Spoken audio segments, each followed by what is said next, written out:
20th May, 2024 NBA playoff finals. Apparently, 20 years to the day where the T-Wolves, have you seen that stat? Won the last time through the conference semifinals. Man, do you even believe in that sort of stat? Is that a stat? Is it a lucky day for Minnesota T-Wolves fans? I don't know, man. Circle the calendar. I think it's a fun fact. It's one of those fun facts, like how there was always the teammate of Shaq's in the finals for like 40 years. We don't do anything with it, but it's just a fun For fact. But 40 I years. think it's a shame. It's a shame we don't have a stats guy because I actually feel like today should have had a lot of fun facts. I think Denver being the reigning champs, losing at home after blowing a 20-point lead, that feels like a very specific ESPN stat that's never Well, happened it's before. the largest lead blown in a game seven, I believe. So the last time I think it was 18 points. I think the largest lead blown in a game seven. I've seen that. So there's that. I think two teams losing on the at home in a game seven, like on the same day, that feels pretty unheard of as well. You're talking about lower seeds winning as well. Like I'm sure there's a lot of fun facts come out of it, but I guess we've got some series to react to, and then we have some series to, I guess, predict. So let's go to the easier one to discuss, which is Knicks Pacers. So game seven happens today. Pacers come out firing, and they never really looked back. And OG could only play about 4 minutes. Josh Hart did a bit of cardio, but clearly not right after the abdominal. And then I'm not sure if you read or saw, but Jalen Brunson actually left the game in the third quarter with what's presumed to be now a broken hand. So even if the Knicks somehow pulled out that series, the Knicks were they were running on gas. And I think we both talked about that the Pacers clearly a deeper team, a healthier team, and New York just, I guess they exhausted everything they could have got out of that team. I don't know. What did you notice? Well, don't we talk about health at this time of the year? Isn't that a huge thing? I was looking at that bottom half of the bracket for the East. Actually, now the Pacers have won through to the conference finals, and Philly was in that bracket too, right? And Hmm. and their season hinged upon health, really. And yeah, you're right, man. The Knicks, credit to them, man. They threw everything at the Pacers until they had nothing left to throw at them. I've said pick the Knicks to go all the way. I had not picked them to lose every single starter, literally, besides DiVincenzo. I think over the course of the few rounds of playoffs. So yeah, look, man, I'm glad they got the seven. I'm glad they're sort of relevant. If they can come back healthy next year, you got to think they're a top four team again, and Well, it's not a definitely. combination of health. Oh, sorry, there's a bit of latency. That's why I'm cutting you in.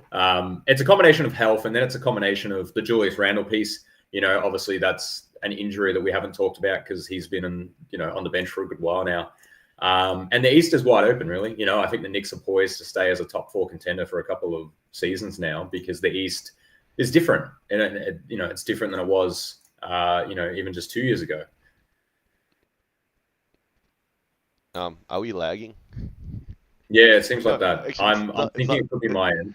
I don't think it's that bad. I guess on the other hand, man, the Pacers, besides being healthy, I think they continue to stay true to how they play. Interesting that they did ring up 130 points, obviously, in this win. A lot of the scoring, and here's a fun fact we need to the stack guy with: how much has scoring dropped in these playoffs? Because clearly it has. Mm. Yeah, obviously on the other side, which we'll talk about in a minute, that game was wrapped up. Both teams did not crack 100.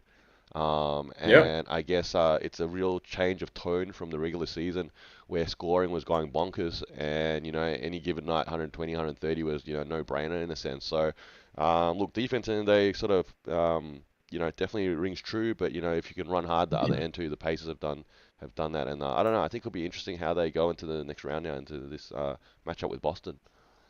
Yeah, well, it's interesting because you feel like Boston should be the clear favorite, number one seed, highest rate. I actually think Boston would have preferred to have seen New York But because the banged Pacers up New York, no doubt. I banged up New York because you got a Pacer squad right now that's looking really good. Tyrese, a bit up and down in the New York series, but clearly, maybe finding his stride as a young superstar. And then Siakam obviously really fitting in like a glove, and everyone playing their role. And the Porzingis injury looms. Porzingis being out against the Knicks is one thing, but Porzingis not being able to play against the Pacers, it's going to be interesting. But admittedly, the whole playoffs now are interesting because our reigning champs cannot repeat. It's a guaranteed new champion. I was thinking about it as well. Like, it's a guaranteed new young star. Like, it's Luka, it's Ant, it's Tatum, or it's going to be Tyrese, who end up hoisting a Finals MVP most likely. And I'm pretty sure the oldest guy there is Tatum at 26 or 27. So it's going to be an interesting end. So we go over to Denver and Minnesota. Minnesota coming back from 20, as we mentioned before. And I mean, I watched the highlights. I wasn't able to watch the game live. Is it Minnesota being good, or is it Denver being bad? Because a 20-point lead is one thing, but you look at the box score, nobody outside of Jokic and Murray really did anything. I think they made up 65 or 70 of their 90 points or so. And Minnesota had a really even spread. In fact, I think KJ McDaniels was the highest scorer. Yeah, look, I think they all contributed across the board for the T-Wolves in that win on the road. It's It's funny, I guess Jokic probably hit it on the head, and he saw it 7 times over the last sort of 2 weeks or so now, that this T-Wolves team were designed to could counter them, and that's what you should do, no doubt. And ironically, what was it, Tim Connolly that built both of these teams from the front office in that sort of sense. And I guess it couldn't be a better sort of insider job somewhat to try and pick the right pieces to rebuild a franchise into relevance, and that's what he's clearly done for the T-Wolves right now. I think at the end of the day, if you sort of look at it on paper, it was just we sort of I had picked the Nuggets to win because you sort of just taking that experience. But then the T-Wolves were always had the depth. Yeah, you could throw body after body at Jokic. You could throw body after body at Murray. Murray probably wasn't 100% in that sort of sense. And AG stepped up when he needed in the games that they won, but today was no factor there. And Michael Porter, oh man, the Porter family has had dramas all year around, right? And I guess today he didn't show up either, unfortunately for them. So, and they did lose some depth obviously in the off season, which is important. Yeah, like the Knicks, it was important to the Knicks. How much depth could they have? That when players do go down or players underperform. See, that's the other catch. It's not just get injured. If you have a player that's having a poor game and you have someone that can actually step in and fill that role in a better, in a better night, just having a better night, at least one night, yeah, that is important. But if you don't have any options there, then I guess the Nuggets sort of, they're limited in that choice. I think Jokic and Murray scored probably about 80% of the team's points, Yeah. maybe even more than that. Well, when you factor in assists too, like how much those two centered the offense. Yeah. So look, credit to T-Wolves. I guess the depth and the balance there has sort of got them through.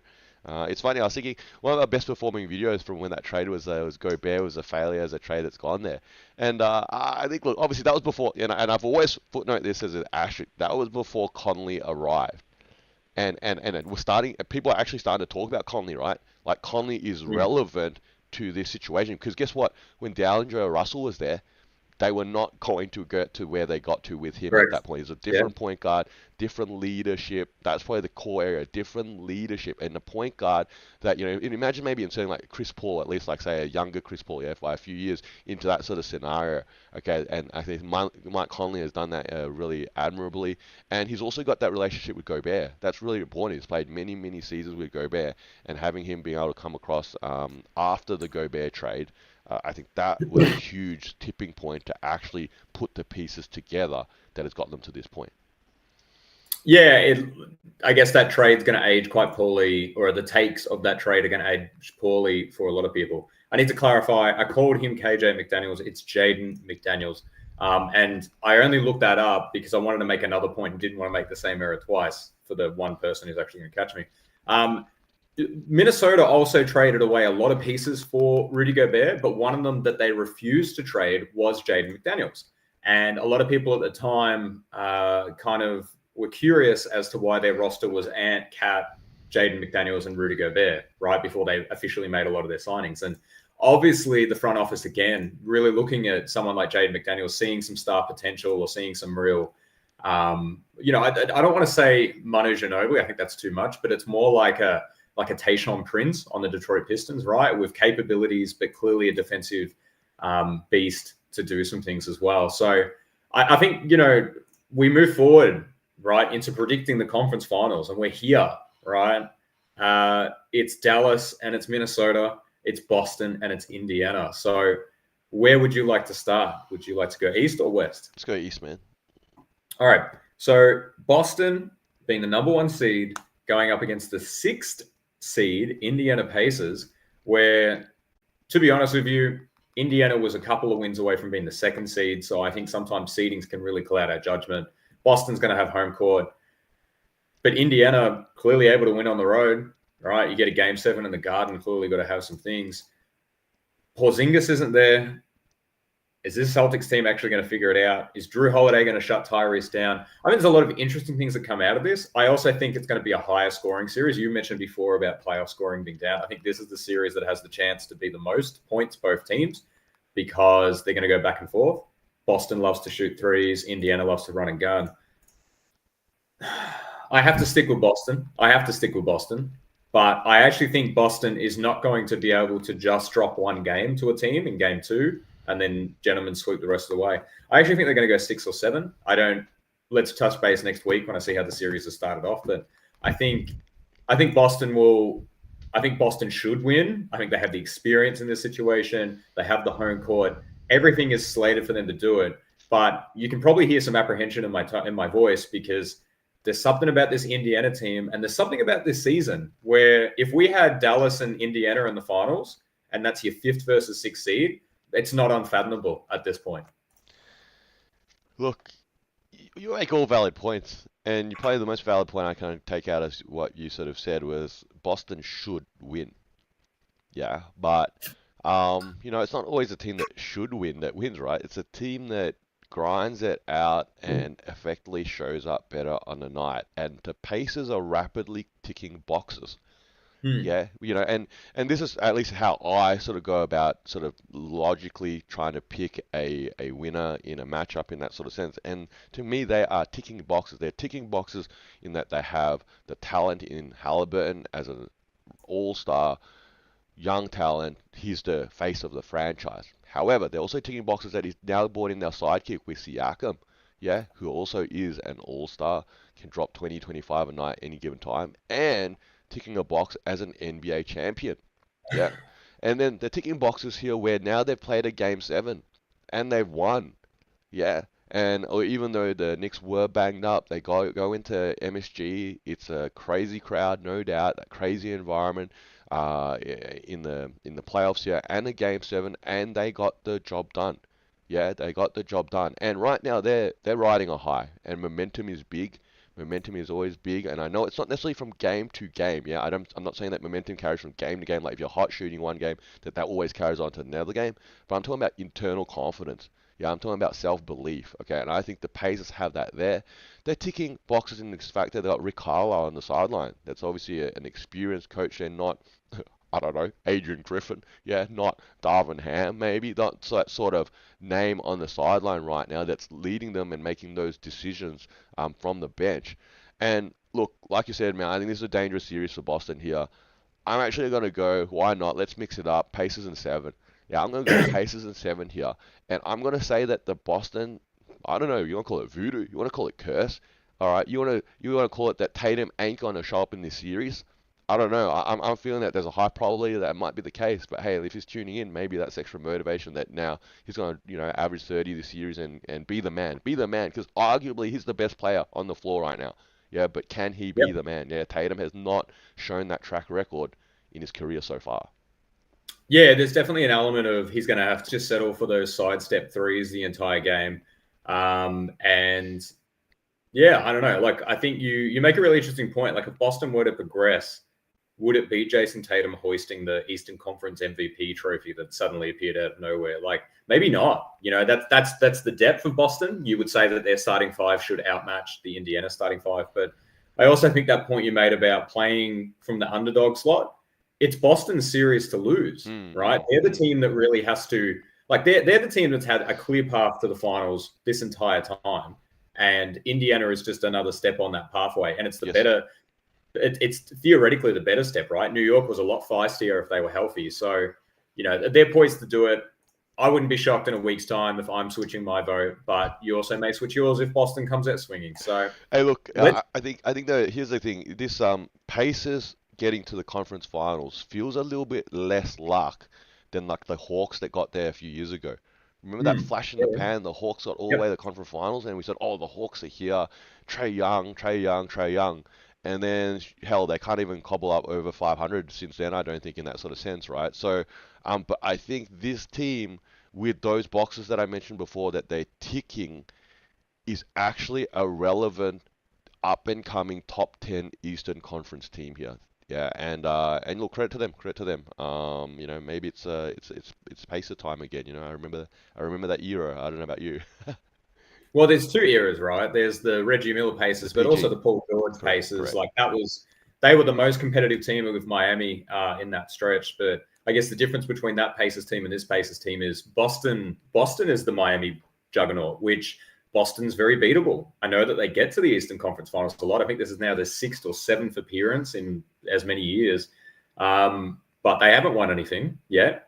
Mm. And they've only been to the finals once. So Indiana's clearly poised. If you want to chuck down some money, you can. This series is a little bit more unique. We've got the Timberwolves and the Mavs. We have the third seed Timberwolves going up against the fifth seed Dallas, but both teams proved on their path here that they don't need to win their home games to win the series.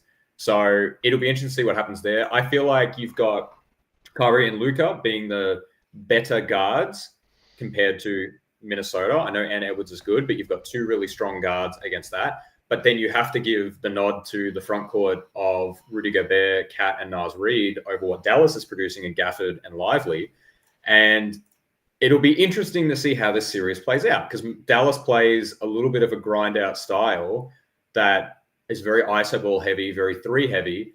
And Minnesota obviously plays a very similar thing. So they match up similarly.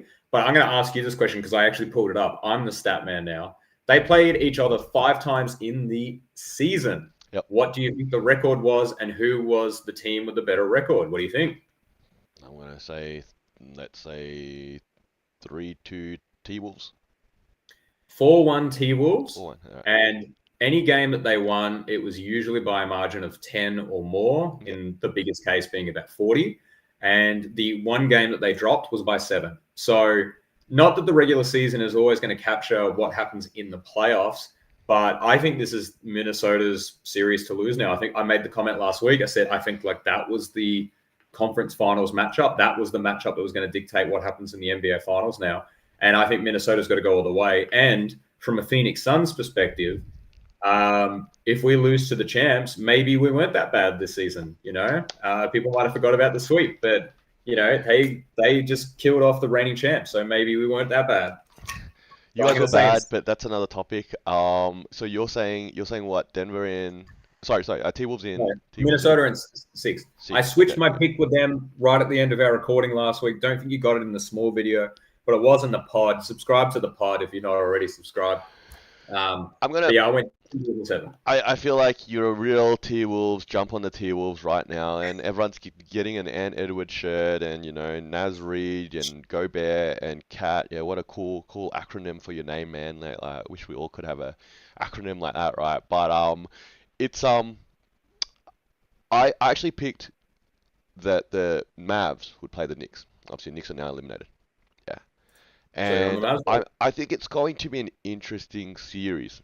Yeah, because and that's why an understatement. Yeah, obviously the conference finals. Yeah, of course it's going to be interesting but I'm saying it's going to be even more interesting because it's two different styles of play. Yeah, we've literally got if you think about this, you've got the T-Wolves that have Ant Edwards, young, fast, uh, athletic. That's his style. Yeah, that's his calling card, right? Then he's surrounded by bigs that are defensive minded, some level of limitations in regards to, I guess, at least like speed, mobility, but their size is their key. Yeah, that's the key, right? Their size is their strength in the paint, and that's why they could double, triple team Jokic and really trouble him into that round. On the other hand, you got the Mavs here where they're built around obviously Luka and Kyrie in the backcourt, and Luka wants to slow it down, right? He's not super athletic. He's playing that whole different style. He wants to slow it down, play that half court sort of sense. But he's surrounded by bouncy, athletic jumping bigs, watching BJ's watching this playing like the best he's ever played. Obviously, Derek Lively's become a rookie that's relevant in the playoffs right now, and then you got Derek Jones Jr. that's bounced around literally the league in that sense. But man, he's like playing again, balling right now. He should get some money hopefully next season. I think because I think he's on a minimum contract right now. Okay, it's a whole different ball game. And I think it's like, which one's going to play out here? And I'm going to stay with my pick here. I'm going to stay with my pick. So I'm saying Mavs. I'm saying Mavs. And I'm going to say 7. I feel like it's a good season here for the owners, right? They get the extra games and the extra revenue. Good on them, right? It's a lot of money there, I think, to just add that extra game because your team doesn't sweep in 4 necessarily. I'm going to say Well, good Luka for the again. West. I'm going to say Luka. I'm going to say Luka again is the key. Yeah, we spoke about Luka being the key against the Thunder here. This would have been a disappointing Luka moment if they had dropped it to this young Thunder team. All right, and ultimately the Thunder, that's another story. They didn't have enough sort of to get it done, and that's credit to them. They've got to be a top team for the many years to come here. Okay, and they just got to learn from this and make those steps. Yeah, but I guess the Mavs here are not necessarily that a young team. They're here to win, and I think Luka's not 100% again. I think but I think that this is another opportunity to stamp his authority that he will one day be the GOAT. Yeah, and that's something that I said a long time Well, ago now, feels like. I think what's interesting when you look at the Western Conference teams, you're talking about 2 teams last season that were disappointing, but both had acquisitions that obviously required a bit more time to settle in. So both the Rudy Gobert trade and the Kyrie trade, I think I'm at least on record for saying that's terrible. What are you doing? And now those 2 teams are in the Western Conference Finals. So maybe we should stop putting expert in our takes because we're clearly not that switched on. Non-expert. Non-expert. Who would have thought? No, 2 random guys. I am Oh, O. oh. Everything. Just who would have thought? Look, you know what, Kyrie, credit to Kyrie, all right? Kyrie has really slotted back into in a Robin role, into a Pippen role. Mm. He did that with LeBron, and LeBron was an all-time talent. Yeah, LeBron is, well, by the time Luke is said and done, 3rd on this list, no doubt, right? but that's another topic as well, all right? But Kyrie, credit to him, and maybe he's at that point of his career, has sort of got rid of his off court drama that was a lot of the Brooklyn sort of noise, and he's just playing a perfect sidekick role now, and that's what Luka needed, just like what LeBron needed, in the Cavs back then. Yeah, and obviously I was able to watch that game because that was on the weekend for me, and I got to watch the entire second half. And another game where the team is up by about 20 and they just blow the lead, but they blew the lead because they stopped hitting shots and Dallas just kept executing, and Kyrie hit some really tough shots. And that's probably the big difference maker in this team versus other Luka teams. There is a second player that can hit the clutch shot, which means it's not on Luka to do every last possession, right? And that's where guys like PJ Washington can be the hero for a game because they do so much heavy lifting during the game that there's a gravitational pull that makes their teammates' lives easier. And it will be a good series. It will be a good series. The only thing that would rob us of a good series will be Luka's health. He was a bit up and down in the OKC series, and you are going against a Minnesota team that's pretty stoic right now. They look like probably the healthiest team. I think that's a fair assessment. Maybe Indiana giving them a run for their money. But it's going to be exciting. I think it's exciting the fact that we get to crown a new champion. Not that I hate dynasties or back-to-back champions, but I think a new young player getting one on their thing. Is this the start of Luka's dynasty? Is this Ant turning into Michael Jordan 2.0, and he's about to be the talking point for the next couple of years? I want to raise that point here. Let's have a chat about that, because out of these 4 teams, you mentioned 4 names. Okay, you mentioned Ant, you mentioned Luka, Tatum, and obviously Tyrese Halliburton. Who do you think out of these 4, and these 4 teams ultimately, have the most to gain with a championship, and ultimately who has the most to lose? Okay, if you want me, I'll start the ball rolling here with the one to lose. Okay, to me, it's clear, it's Tatum. Right now, this is a Boston team that won 60 games, now playing the 6th seed, I think, in the East. They've been there 6 times or 7 times now in the last 6-7 years. And if Tatum cannot grab this series by the scruff of the neck, which I'm saying he can't, okay, that was not my pick, okay, this will be Tatum's going to end up in the same conversation pool as hell. I'm going to pick some. I don't know. Hell, I don't know. Give me some names. Carmelo. He's Well, going to be I'm going to like go in Devin with Booker. I don't know. Who Vince else? Carter, Vince Carter. Vince Sure. Carter, Westbrook, Tracy Harden. McGrady. I don't know. Like some of those all-time names, great players, and Tatum is a great player in this era. Okay, but he just doesn't have the goods. He has yet to show them, and if this year he doesn't show them, I think he's the one that has the most to lose if they cannot capture a championship now with these final four remaining teams. Yeah, like I think instead of reiterating what you just said, I'll even rank them for you. It's clearly Tatum, leaps and bounds one, and then a big drop off down to Luka being number two, because obviously Luka does have that weird LeBron comparison goat, and he needs to get Well, started everyone now. else gets a free get out jail free card somewhat, yeah, because Luca Correct. would say their team's at fifth seed and that he's banged up and like they just that's not there yet. It's not there. You've got, I would say Minnesota would be next. I would say Ant Edwards would be next. And then Tyrese gets the easiest path, not only because this is his first breakout season, but also Siakam comes in mid-season and he has the hamstring injury as well. So, everyone has their own narrative here. When you talk about most to gain, though, I think that's where, obviously, if it's the most pressure on Tatum, I actually think it has the least amount to gain, right? Because what the narrative will be, very similar to how we treated LeBron in Miami when he won his first, it's, Mm, oh, he finally gets one. mm. And it's almost no cause for celebration, because it just, we felt the same with Jokic, right? Oh, 3 MVPs and he hasn't got an NBA championship. Yeah, what are we doing? So it will be the same for Tatum. If he wins it, it's going to be a low stakes win, not to downplay it, just being like the general media reception will be, it's about time, mate. You've been there 7 times, 8 times, whatever it was. But Ant gets the Michael Jordan moniker really quick. How quick can they turn onto that? Luka gets his little goat thing. And even Tyrese. Tyrese is the biggest dark horse of this all, because the way he played today, if he could maintain that for the remainder of the playoffs, then Indiana is interesting, right? Because they're not great defensively, but the fact that they can put 100 plus points on any team consistently in the playoffs, well, we talk about defense, but no team's ever really won off the run and gun style. But it has to happen eventually. Someone has to eventually walk into the NBA Finals that just outscores you, and you can hit them with 110 points, but they hit you with 130, and you can't match it. Look, I think it's sometimes a double-edged sword, right? Like let's for example say, um, let's say Luca does get to the finals, the Mavs win through here, okay, and you're not picking them obviously, but I'm saying they're going to scrape through here, and the Mavs get to the finals. So Luca then gets to the first finals, and he wins. Okay, and like I said, and I'll agree with you. He's probably got the most to gain out of this lot here to begin his journey to being ranked in the top 10 all time. Yeah, and potentially maybe in top 5 all time by the time it's said and done. However, there's so many metrics here. I talked about boxes and check boxes before. And there's metrics here that require things like championships, of course, yeah, how many championships you won. Yeah, that's important, yeah. But also how you win them. Okay, right now, I don't think, and the Mavs finished fifth, and they've sort of, they've got to this point where they're not necessarily been favourites in a sense. You could argue this Mavs team is not going to win 2 in a row. They're not a dynasty. They ain't going to win 3 in a row. I don't know. And maybe internally they got other thoughts, of course, themselves. Yeah. Kyrie's only going to get older. Yeah, he's on the wrong side of a superstar here. That's a sidekick in regards to his prime years. Yeah, that's the reality.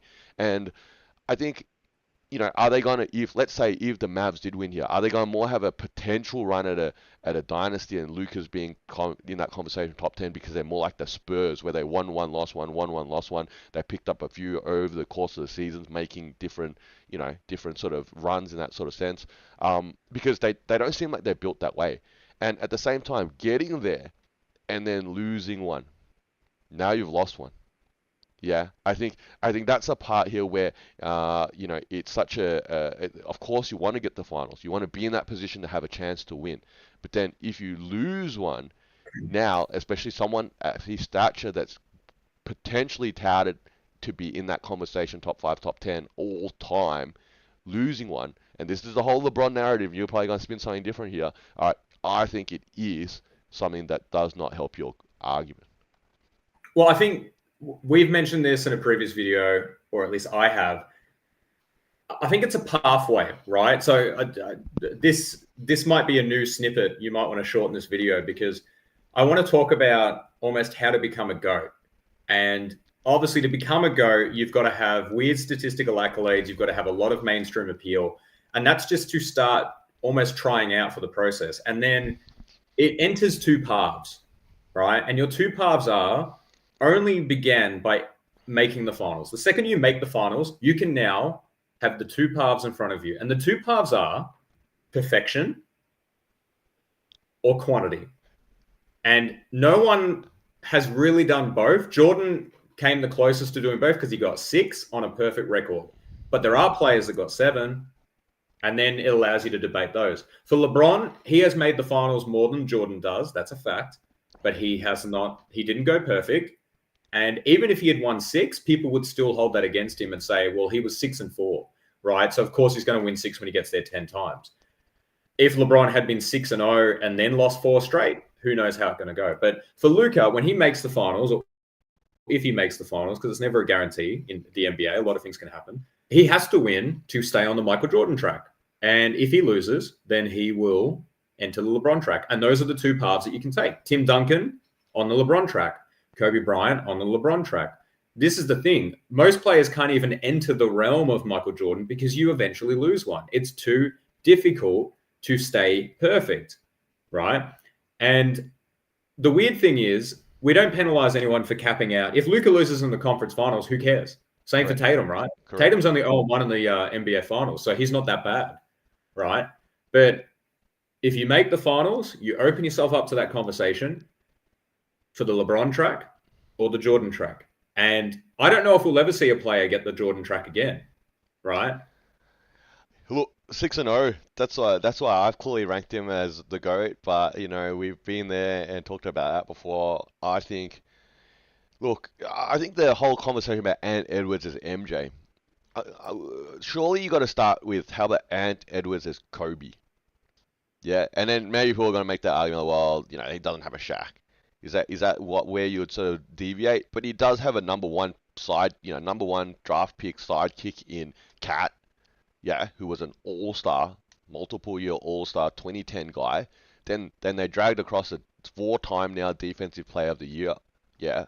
All right. So let's say Gobert's like oh hell, I don't know, like Rodman or some sort of sense when he went to the Lakers, and he has that sort of like and he obviously did that with the Bulls too. Yeah, he's been in both both of those runs in that sort of sense, and it's like, look, I think it's probably premature to go all the way to Jordan right now. Look, these 4 talented all-star superstars in the NBA are all grabbing or gunning for their number one.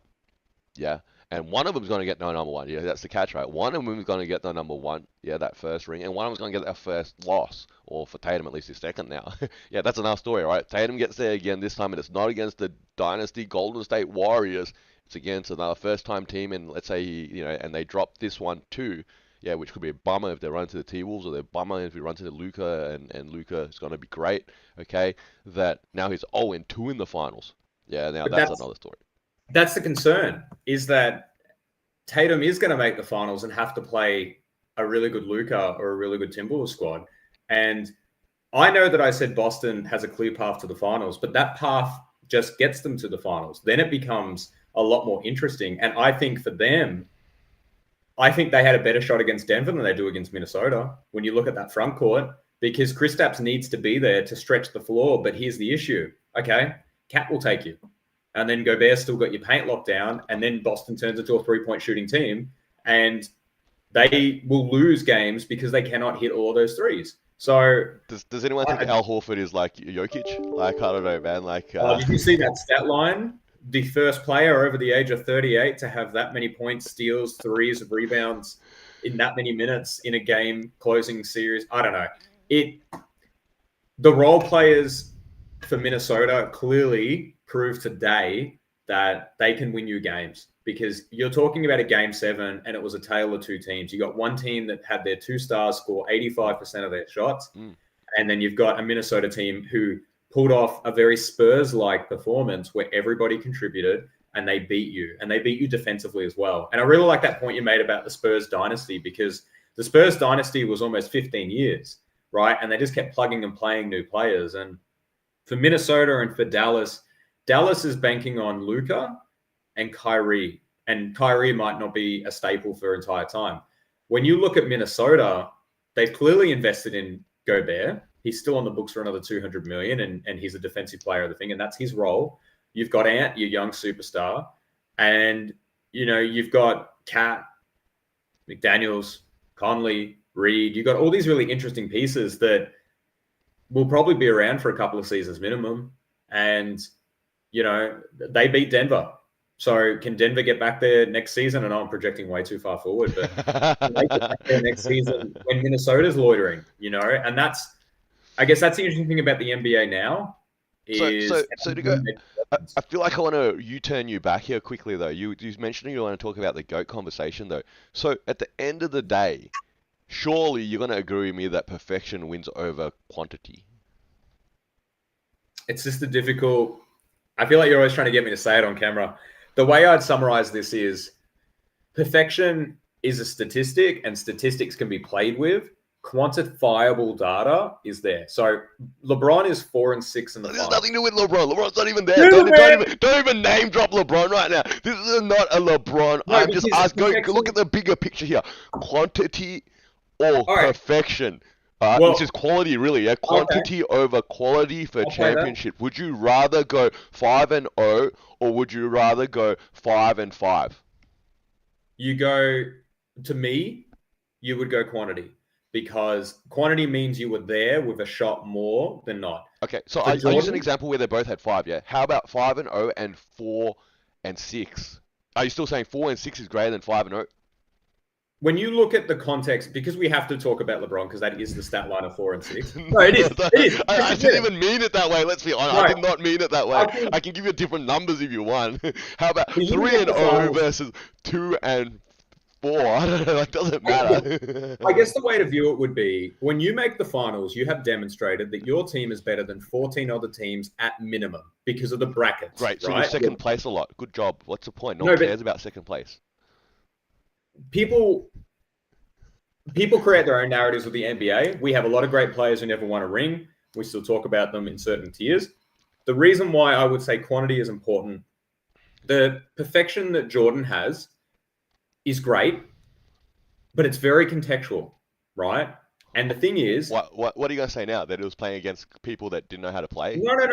I don't want to talk about... the league is different then and now. I think one of the big things for the Jordan stuff that doesn't get talked about enough is the league expanded a couple of times when he was in the league. Okay. And because of that, expansion drafts occur. Teams get weakened because they're not as top-heavy, right? So why didn't the Bulls get weakened? Why didn't the Bulls get weakened? If every team gets weakened, then why did the Bulls not get weakened? Were they immune from the fact that there was expansion? I wouldn't say it's that they're immune because of that. I would say the talent level is different. When you look at all NBA teams from the 90s and you see how those players would stack up in different eras, even just the 2000s, I think the league is becoming more talented as each passing year goes on. Sure, I think that's an element of it. Sure. Obviously that means you have to adapt, right? So you have to adapt to what the league's currently doing. So, it's a 3-point shooting league now. Obviously, If you take those teams back to that era, it's a different thing. The point I'm trying to make with all of this, he got there 6 times and that was it. So why didn't he get there more, right? And it's those contexts where you justify and you say, oh, well, he came back from baseball and it was late, so he didn't win that. Or he had to get past the Pistons where he had to do that. For him, his narrative or his story is so idolized, right? For LeBron, the hard part for LeBron is he went to the finals against that Golden State Warriors dynasty. And let's just do those two. Because I think they're the fair two that we could talk about. Because he did blow it against the Mavs, was too young against the Spurs, and all of that stuff. But let's say he goes to the Golden State Warriors and he comes up against KD, Steph, Clay, one of the best teams of all time. He lost those series. That was his brick wall. He couldn't get past that brick wall, right? If he had that brick wall in the Eastern Conference Finals, we don't hold it against him, right? Because those numbers don't go on his record and he's got 2 less finals appearances and it's not as bad now. He's 4-4 in the finals. It's a little bit easier to swallow. But he went up against that team twice and he couldn't beat them. Let me ask you, give you a scenario. No Jordan, okay? LeBron? Right. Oh, unfortunately, the example does tee in with LeBron, but I'm not talking about LeBron. It's not specific about LeBron, okay? Tim Duncan has 5 rings with the Spurs. Yeah.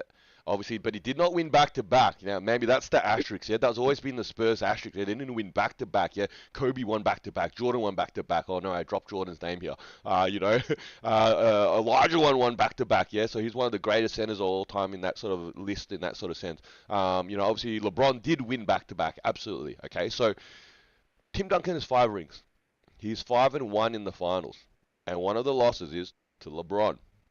Okay, and if he had won that one there, again, He's 6 that and was the Ray Allen in his 6-0.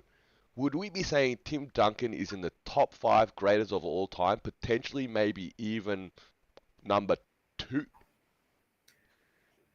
The hard part with Duncan compared to the other stars that we're going to talk about, Duncan stat wise probably is one of the worst top 10 players, right? Because he doesn't score a lot. Exactly, but that's the issue. That's the issue. When we look at LeBron and we look at Jordan, they have super impressive stats that almost automatically make them the top dog, the number one option, the alpha, right? And because of that, we're holding them to a certain tier. They needed to win NBA championships. For some reason, Duncan fits under this weird like superstar role player. So you're saying if Tim Duncan was not 6-0, if Tim Duncan was 6-0 in finals, would he be one of the top 5 greatest players of all time? Well, who would he see? Where is he? Like, we haven't done a top 10 list ever. But I'd say you'd have to say somewhere in the top 10 or top 15, yeah, at the very least, okay? Well, he's in the top 15 easy without even thinking about that list. But in terms of the top... Look at his record, because again, we're talking about perfection, yeah? Remember, it comes back to perfection versus quantity. Tim Duncan is perfect, 6-0 matched MJ, but maybe he didn't have 2 3-peats. Maybe he wasn't a 30-point league top scorer and that craziness that MJ was, the icon that MJ was. So that's why I'm putting him at number 2. Yeah, you could make some arguments of sliding down the list a little bit more, but I'm saying there, and this is not, like I said, this is not an MJ comparison. Let's talk about Tim Duncan. If Tim Duncan was 6-0, I'm saying that I think he should be in the top 5, arguably up to number 2. Well, so you think about it then. He drops 1 finals. Because then he also beats LeBron, yeah, because he beats LeBron, who's an all-time player, yeah. We're putting LeBron right now either 1 or 2, yeah. He's either 1 or 2 on whoever's list, okay. Let's be clear, all right. So Tim Duncan does not lose to LeBron. In fact, beats him twice. Yeah, he clearly has to be above LeBron, and therefore LeBron must be, let's say, 3. So MJ, Tim Duncan, LeBron. So this has got me looking, because I'm just trying to find some specific data for you. Super interesting. I found a wiki link. I might send it through to you. It gives you percentages for players, right? Based off their championship wins. What the hell? But what are you going to give me now? Warp and win shares? We're going back to no, when we first it's not started. Win shares. What are you trying to tell me? The win percentage is based off the seasons played. So the way that this table is looking at it, I'll send it through. The way that this table is looking at it, it's looking at it of how many NBA seasons did you play and did you win the championship? Obviously, Bill Russell sits at the top. He played 13 seasons. He won the championship 11 times. But I think we all collectively agree. I've sent it a messenger. We all collectively agree it's just not the way you look at his career, because he played against 7 other teams. It's just a different era, right? Michael Jordan sits there. He played 15 seasons and he won the championship 40% of the time. There's a couple of outliers here. There's a couple of like 70% people, but again, they always seem to fall in the 80s era, right? Tim Duncan sits there, 19 seasons, 26%. I guess the way you look at it, if Jordan played 5 more seasons, and Jordan hurts his stats too by playing the Washington years, he'd actually have almost a 50% win rate if he just played the 12 that he originally signed up for. But let's say Jordan... So one second. I just brought it up, okay? I've opened it up. This is a percentage of how many seasons you've played and how much you've won. Is that correct? Correct. Okay. All right, go on. Correct. Continue. So, obviously LeBron played 20 seasons so far, has a 20% NBA Finals win rate. And then the power of statistics, Klay Thompson's played half of his seasons and he's won the championship in 40%, right? So obviously the statistics there can be a little bit misleading. And I think that's where I want to bring it back to the whole conversation about Jordan. Jordan won when he got there, but he didn't get there as much as other people got there. And we don't hold him not getting there against him. That's the weirdest thing to me. Like, we create this narrative that he couldn't get past the bad boys, right? And when he did get past the bad boys, then he started winning NBA championships. Well, LeBron lost 2 teams in the Eastern Conference Finals. But what I need you to understand, Jordan couldn't beat Detroit for a while until Pippen came along. Unfortunately, LeBron couldn't beat the Golden State Warriors with KD, right? The only difference between those two immovable objects, right, that beat them multiple years in a row was the fact that one occurred in the NBA Finals, so it goes on his finals record, and the other didn't, right? Jordan lost in the first round and the second round to teams, and he couldn't get past them. Even the Celtics, right, got swept by the Celtics, but he scored 63 in a game, so it's okay. I think sometimes we fixate so much on the perfection of the NBA Finals that we forget you weren't perfect. No one wins every game. You can't always win the finals at minimum, but you can't always win in general. I think the LeBron thing, the impressive thing is for half of his career, he was in the NBA Finals. And for almost a decade, he was pretty much in the NBA Finals, which means that he always beat. I think you're murking the water here with a whole bunch of statistical key points, and again, this is the reality, right? This is where, and now we've gone to an MJ LeBron conversation, which was not even the conversation, because I want to bring it back to what the actual conversation was. But you've gone now into LeBron and MJ, okay? The point here is that people choose the metrics that they want to illustrate to define who they rate as the GOAT, yeah, as number one. Okay, so statistically, sure, whatever. Look, there's a long list of statistics here that you're giving me on Wikipedia. All right, I think it is irrelevant of the percentage of times you get there. This is why, going back to what we just spoke about, Luka, if he doesn't get there, it's okay. Sure, it's another season that the Mavs did not get the finals nor win a ring. It's okay. That is not a blight on his quest, and he's still young enough in that sense to be the GOAT. But if he gets there and loses, they're not ready. And maybe this is where LeBron was, maybe you could say cursed or unfortunate that he got there really, really early against the Spurs and in an underdog team. And credit to them, they got there, don't get me wrong, but then he started off 0-1. His quest was already on the wrong foot. He was 0-1 at that point. Okay? That's the part that's relevant. And that's my belief. Again, this is everyone has their own opinion. You want to say it's a percentage of times you get there based upon the amount of seasons you get there. Well, sure, okay, and it's a choice of making it there. But I'm saying that is not relevant because 28 teams don't get there. Okay, and none of that affects their legacy, whether they're great or wherever they're moving up that list of all-time greatness. It's when you get there, now you can cement it, or now you can hurt it. Yeah, that's the point. And of course, we're not talking about all-time. You can't obviously be an all-time great if you never get there. So you have to get there sometimes. You have to get there at least. Let's say the bar set at 6, yeah? So you probably have to get there at least 6 times. And if you're ever going to be in the conversation, you probably need to get at least 7 to win 7. Yeah, okay? But let's say LeBron went 6-1 versus MJ went 6-0. Sure, now you could say, well, he's got at least as many, but he got there one more time, but unfortunately he dropped that one. Okay, maybe. Okay, but the point here is that that's not the statistic we're talking about here. But it comes back to that whole initial point I'm talking about and why I brought up Tim Duncan as an example. Okay, it's the conversion rate at the top. Yeah, if we looked at other sports and athletes, yeah, I don't know, I'm trying to pick something. All right, like let's say you picked another sport. How many times, do you get there? And if you don't get there, no one even thinks about it. But when you get there and you win, that's when you become relevant.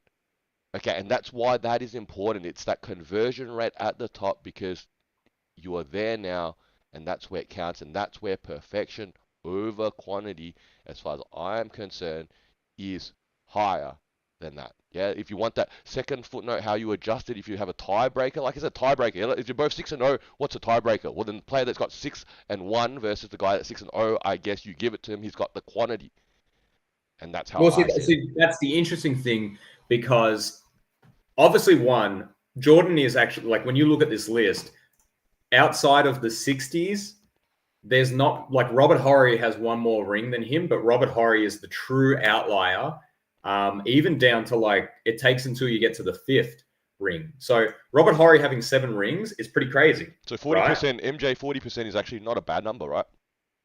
MJ's at 40% is pretty good. And if you factor in the 3 years at Washington, you take them off, right? He was basically batting 50%, right? So 50% of the time he played with the Bulls, he made the finals and he won it, right? And for LeBron, unfortunately, he's played 20 seasons and he made it 10 times and then he's only won it 4 times when he's actually made it. There's a lot of things that go against it.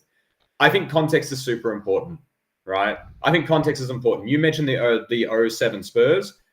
That's not a fair matchup, right? It's not a fair matchup at all. That team is one of the worst statistically ever, but it goes on his record. We all just collectively accept that. Mhm. The blunder against the Mavs, right? That was their finals to lose, and they lost it, right? They lose one against the Spurs, but you could make a stronger case and say they almost lost two against the Spurs. Then should he have beaten the Warriors right before they took off, right? Right before in 2015, not in their 3-1 comeback. That's another one as well. LeBron could easily have had six, right? And I'm sure he probably thinks about this from time to time, or he reflects on it and says the Dallas series and the 2015 Warriors series are probably the two that he needed to win, right? For him to get the six, but also let the other four, I guess, be contextual, because he was never going to beat the Spurs in '07. I don't think anyone was going to beat those Warriors team, right? It took all of them falling apart for Toronto to beat them in 6 games. I think that's where LeBron falls off, right? And so the perfection angle is important, but I think if we were talking about LeBron at 6-4, I think we'll be looking at the context of his wins, the teams he played against, the stats that he's got, and we'd be almost saying that he is on par with Jordan, right? So I think that's where quantity becomes important, because 2 more finals wins for LeBron with his current record, I think that the perfection becomes irrelevant, because it's about the fact that he matched him and he kept going. I will have a different narrative here if LeBron had six, but he doesn't Yeah, have six. no, he And doesn't, and, and he's and not going to get six. everyone that continues to want to jump on the LeBron side, you can cite every other statistic that helps you in that cause. Oh, he's got the all-time leading scoring record. He's got played 20 seasons, 21 now, whatever. He's going to play probably a couple more still. He's going to I don't know. He's going to win all these statistical categories and so on and so forth, and whatever, however many other side awards that he got because of his longevity. All right, none of that is. I'm not arguing against that. It's all facts. Yeah, but the point here is he doesn't have six, and therefore he can't match that number. And then from there he doesn't. Then there's no conversation of a tiebreaker. You can't go, oh well, LeBron got two, but he went 2 and 15, so he got there 17 times, so now he's the greatest. Well, I That's the think, point.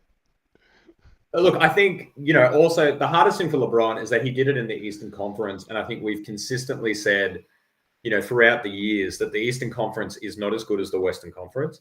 Um, Admittedly, is his story different if he's in the Western Conference because he only makes the finals 4 times and he wins all four?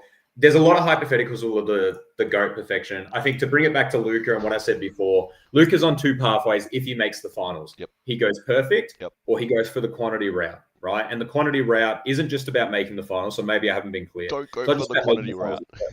It's about winning finals. Yes. So if it takes you 8 attempts to get to six, then we give you credit for the six that you matched Jordan on, but then it's super impressive that you actually got there 2 more times and you were in contention, because that's the difference. Everyone's a contender in the first round, right? And then slowly and slowly they drop off.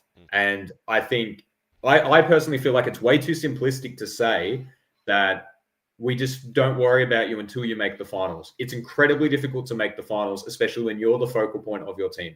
And Jordan did it 6 times. LeBron did it 10 times. Kobe did it 7 times. Duncan did it 6 times. Like, these guys made the finals a lot. I think Kareem made it 8 times. Like, players have to make the finals just to be in this conversation. And for one of these players, they get to flirt with the GOAT conversation. Obviously, they need to do it more than once for them to actually be seriously considered, though. Well, thanks for raising my blood pressure there. I thought we're having a fairly calm and collective, Jordan. conversation about the playoffs and where we're at, and then you wanted to bring up this topic, and then I didn't even drop any names, but then you decided to drop some names into it too. So, thanks, man. Until next week, I need 7 days to settle Thanks, down man. now again. Yeah, I need some